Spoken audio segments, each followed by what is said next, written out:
Hey guys, it's River. This is my first 18-inch custom ever. This is a Harley Quinn by DC Superhero Girls doll that I got from a bargain outlet for 20 bucks. And the company that made it is called Jax. I've never heard of it, but gee, looks pretty cool.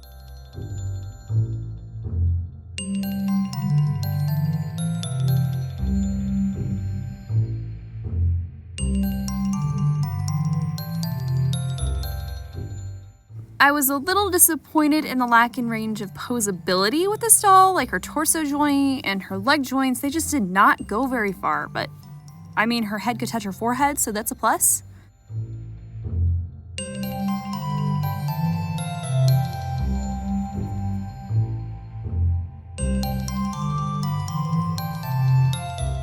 I was surprised at the quality of the hair on this doll. Her hair is actually really nice, which made me kind of sad to cut it off, but well, here we are. Because this doll's head is that harder vinyl, I do spend a little bit extra time chipping away at the plugs. That way they're easier to pull out later, because I have a feeling I'm going to have to pull them out individually. And yep, these plugs are interlocking, so they're definitely gonna have to be picked out one by one. And wow, look at that neck peg. There is no pulling this doll's head off.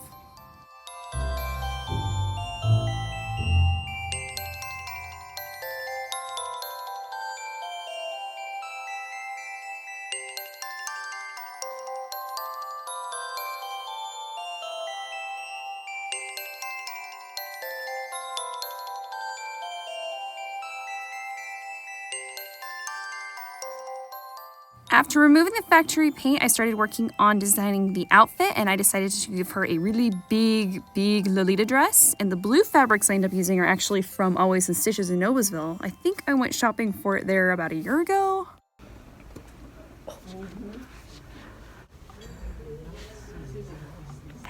Look how tiny. It is so tiny.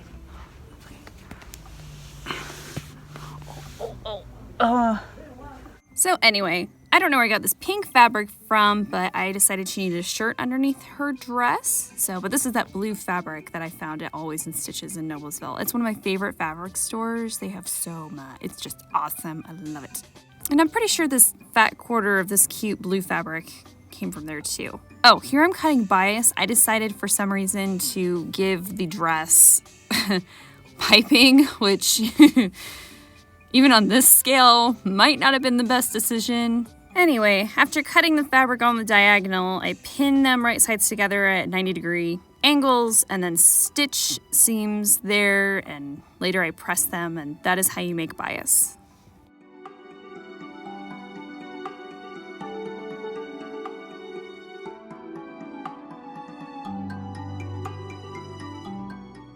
I will say though that I'm super happy with how nicely the teeny tiny lines lined up with this fabric. After ironing all of my many pieces, I wanted to decorate the front of the dress, and that was a bit much. So after digging through my giant pile, that wasn't even all of it, my giant pile of trims and lace, I decided on this.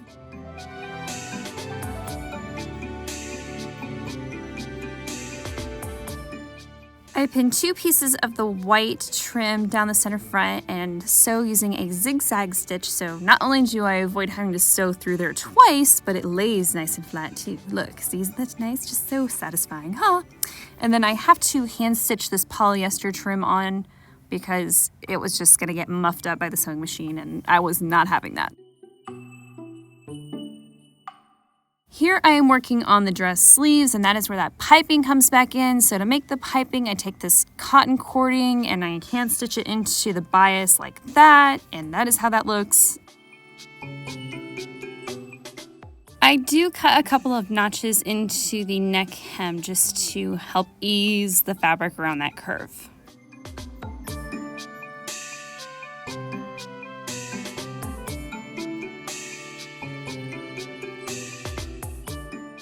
Here I am adding the piping to the dress. I do trim the bias back a little bit. I just needed a little bit more fabric while I was hand stitching the cording in.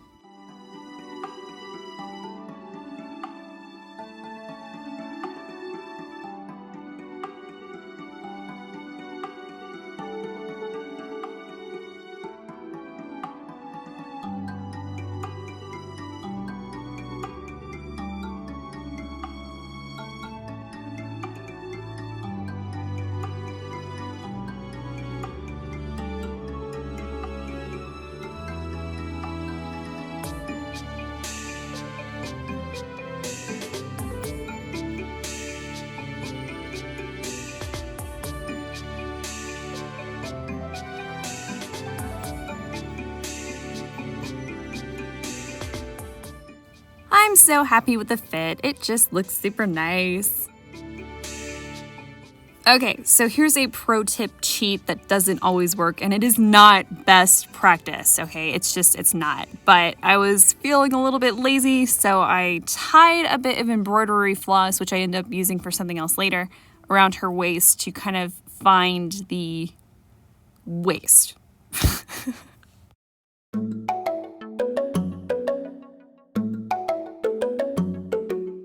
At the time when I bought these fabrics, I did not know I was going to be making an outfit for an 18-inch doll. I thought I was going to be doing an 11-inch outfit. But well, here we are. So I have to piece it, which is not super fun, but this print is small. It'll be fine. It's going to be great. And let's be honest, you guys weren't going to notice that unless I had told you. So now it's probably going to bother you. Well, just pretend I didn't tell you.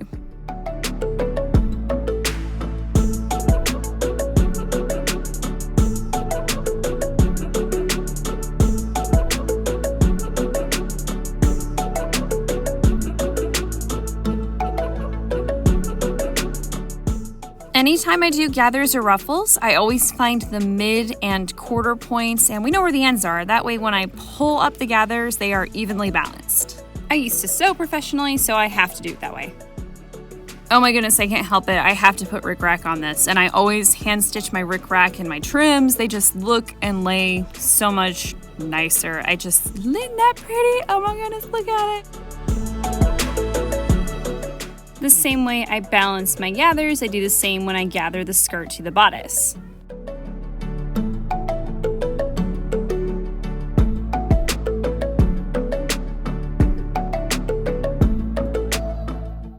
Whew, that skirt is full. Like, so much fabric I smashed into such a small space.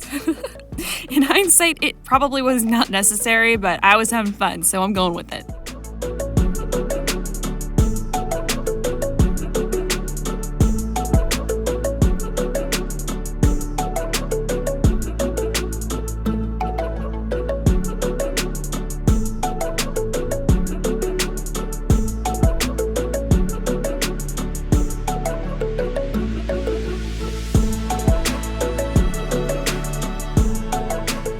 Here I am making a shirt to go underneath the dress, and here's a pro tip. If you tie the threads at the top and bottom of your darts, your dart endings will be much rounder and smoother and less likely to pucker.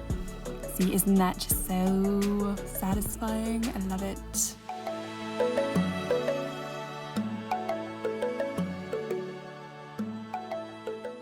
On this scale, I decided that fabric is a little bit thin, so I decided to line the shirt.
At this point, I was just so happy to be done with this part of the outfit. Like, I was just done. And I got it on there, and I just didn't know how I felt about this shirt. I'm just gonna leave it for now, ignore it, and come back to it later while I work on the undergarments. I fit as much fabric as I possibly could into the skirt, so to make it less floppy, droopy, I decided to make a hoop skirt, which involves math. It'll be fine. It's gonna be okay.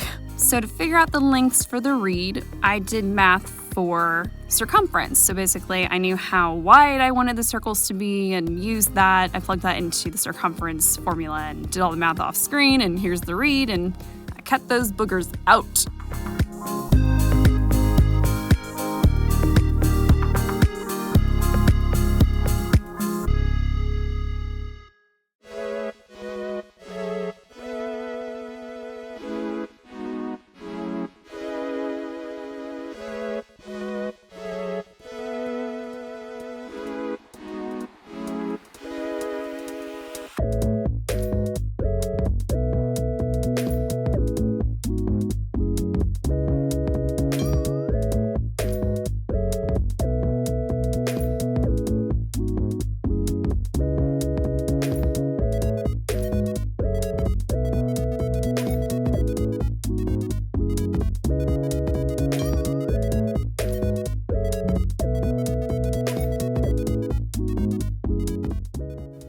this point, I realized that the fourth reed was not necessary because I had measured the entire length of the skirt, and the fourth one was just not going to be necessary, so I ended up only using 3.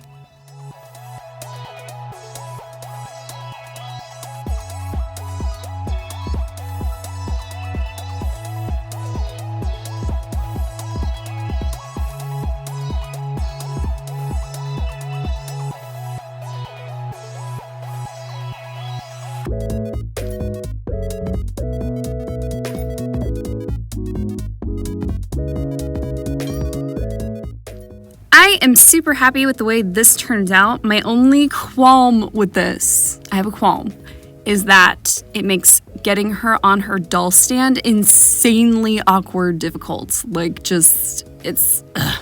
like I can't sew up the back of the skirt because the stand has to go through one of the hoops in order to get the waist clap on. So,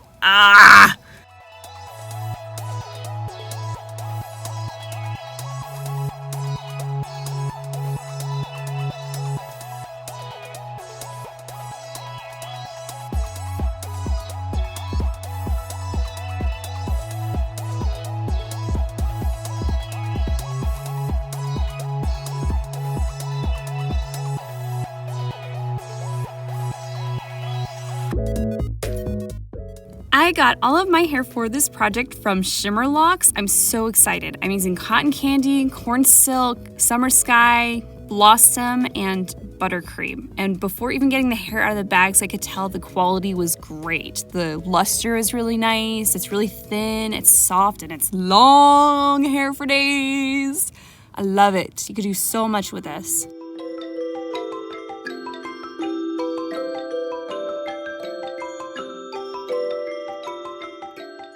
Impulsively, I decided to blend all of these colors together. So after cutting them all in half, I split them in half vertically and laid one of each quarter next to each other in a pile. And then I took my hair comb and brushed one end and then switched and brushed the other end. And I keep doing that back and forth until I reached the level of blendedness that I want. And oh my goodness, it's just so fun and pretty. I love it.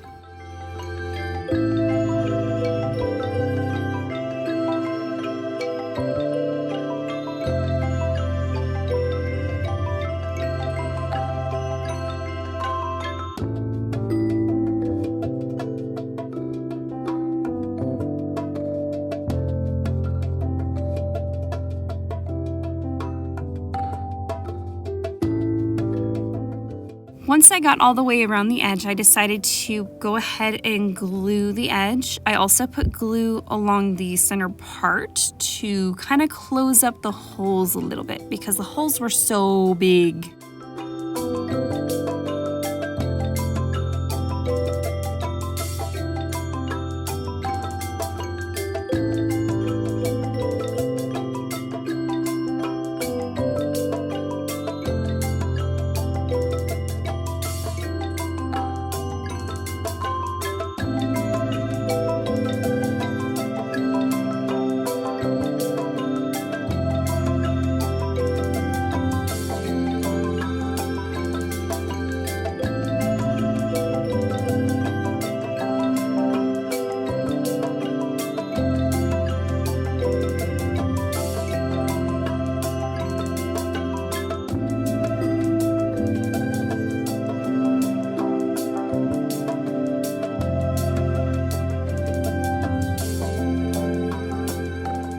After finishing the reroute, I replaced the skull cap with Fabricating.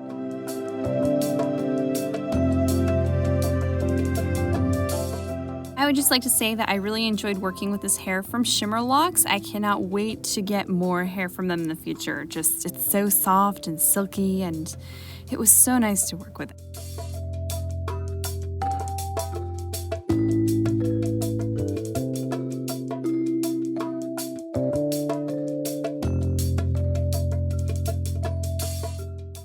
I normally don't like to do rerouting, but I had so much fun doing this one that I have to stop and play with the hair for a second. Like, excuse me, just 1 second.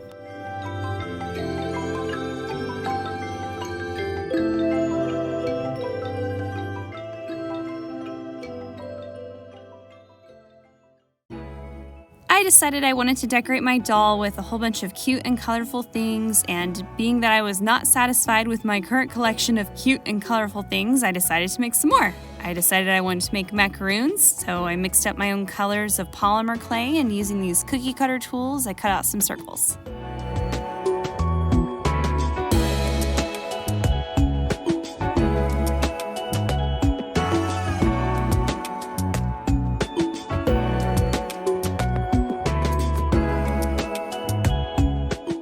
After shaping my circles, I roll out some teeny tiny snakes, and using my awl that I use for all the things, like literally I use it for everything.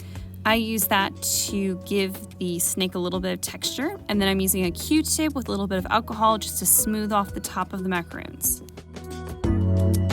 The packaging says to bake for 15 minutes, but because these are so thin, I did it for 5 minutes and then decided I needed to add the cream or the icing or whatever the filling is that goes in the... I've never had a macaroon before. I don't know. Anyway, I put the cream in the middle, and using liquid polymer clay as glue, I kind of smoosh it down in between the slightly baked cookie part, and then I bake for another 5 minutes.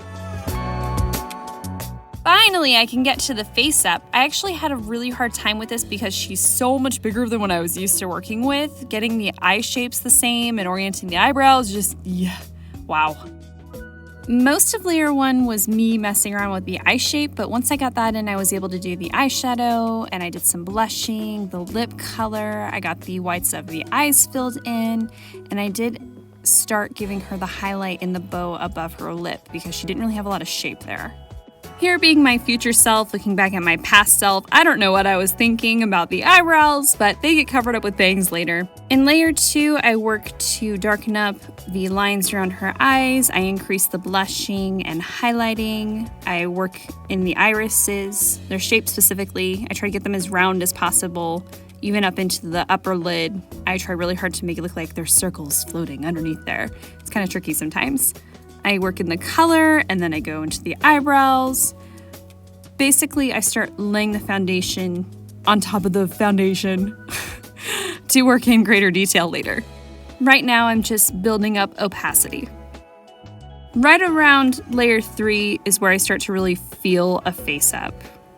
I'm not usually into face up until this point, where I can really start pushing and pulling the contrast with the highlights and the shadings and the blushing, just bringing in more details. I really start to feel good about the work at this point. I love doing eyes like this. I know I had a bigger eye space and I maybe could have done more in hindsight, but I love making them look glowy, if that makes sense. I love putting white at the bottom of the iris to kind of bring that out a little bit, and then the contrast between there and the darkness of the pupil, and then right up underneath the upper lid, it's darker. I didn't use pastels to shade that this time. Usually I do, but it makes it look a little bit dull. So this time as an experiment, I didn't do that, and instead, I was really careful when shading the white of the eye to just kind of do across the middle and leaving up underneath the lid a little darker and up underneath the eye darker, if that makes sense. Now I'm starting to really refine the details of her face and bring in the eyelashes. I must have sharpened my purple pencil for a good 5 minutes before I was happy with the point. Just, it takes a really fine point, and sometimes you have to do it once really lightly and then go back to darken that. With her mouth, she has a bit of a factory defect. I was hoping the pastels would cover it up, so I haven't mentioned it until now, but she's got a couple little dark spots on her lips where the red paint from her original lip color got stuck because there were bubbles in her vinyl, which is a bummer. I could have dug them out with like needles or toothpicks, but I was so afraid of scratching the vinyl in that area that I didn't want to make it worse, so I just kind of ignored it. And, you know, we'll just say it's a birthmark because birthmarks are beautiful.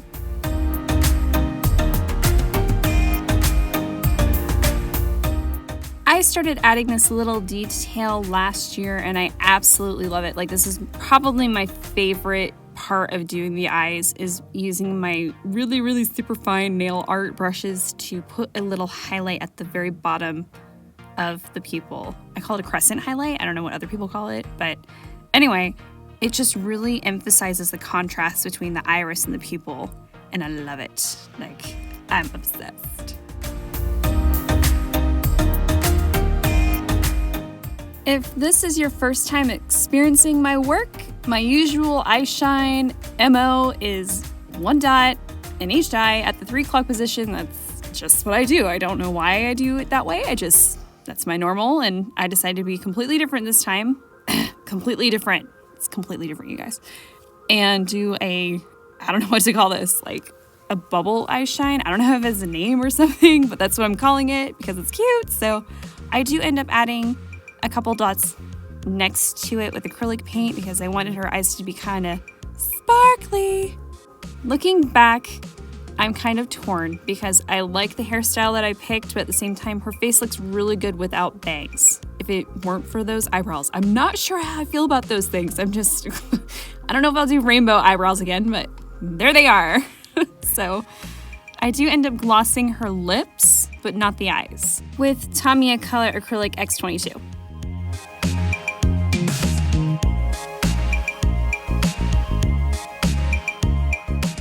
Finally, I can get her out of these microfiber cloths. Like, where were we going to the Sealant at? The Arctic? My goodness, girl.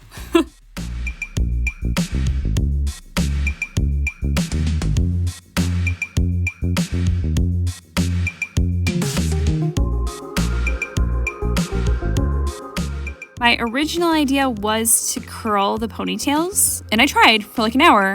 It wasn't the hair's fault. It was a lot of hair, and it was stressing me out, so I just decided to cut my losses and save time and just not, like, it looks pretty like this. You know, didn't need to be extra this time. So here I am cutting the bangs, and let me tell you, this was probably the easiest time I've had cutting bangs with this fiber. This fiber was just so nice, and it was pretty easy to cut, and it just really behaved itself. I don't know, it's just awesome.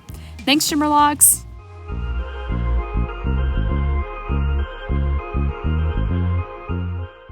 I decided I wanted long sections on either side of the bangs, so I'm taking those sections from the outer corners of the eyes back so that the hair will lay on the outside edge of the cheekbone.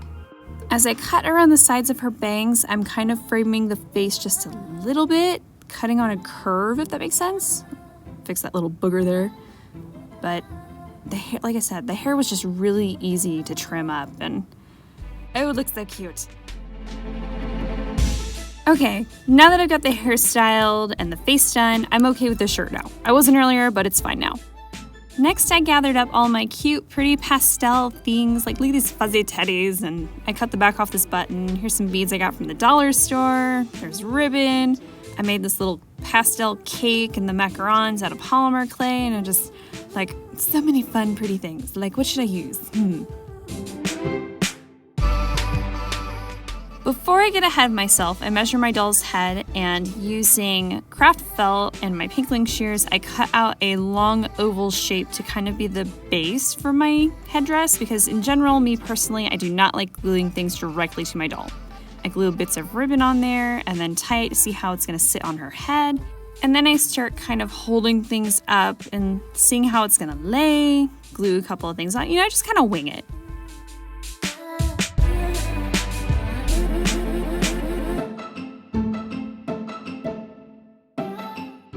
Teddy needs a num-num.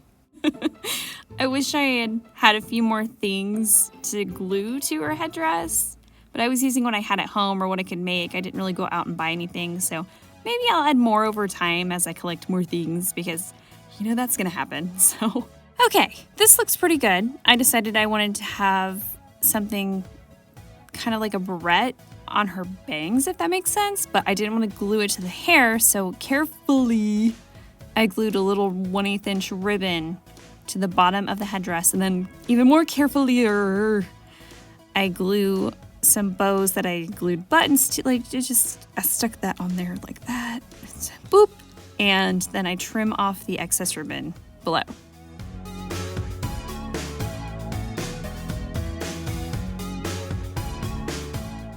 Even though this doesn't have quite as many things as I would have liked, it's pretty balanced, and it's removable, which is super fun and handy in case I ever want to change her outfit or give her multiple outfits, which may or may not happen. I don't know. It might happen. We'll see. Off camera, I made this cute little donut purse, and I decided that her dress was a little bit too plain, so I decided to add bows to it. And I just love it, it's so cute. I also put one at the waist because why not? It's more balanced that way anyway. Now I'll add a few more accessories. While decorating her, I decided to name her Sumi, which means elegant or refined. She's finally done! She turned out so cute. I'm so happy with the balance and the overall look she has. I might give her an under petticoat at some point, but I just was ready to be done with this project. Thank you guys so much for watching. If you don't follow me already on Instagram, I'm Sidall Creations. Also subscribe to my channel. Your love and support means the world to me. And as always, see you in the Dollverse.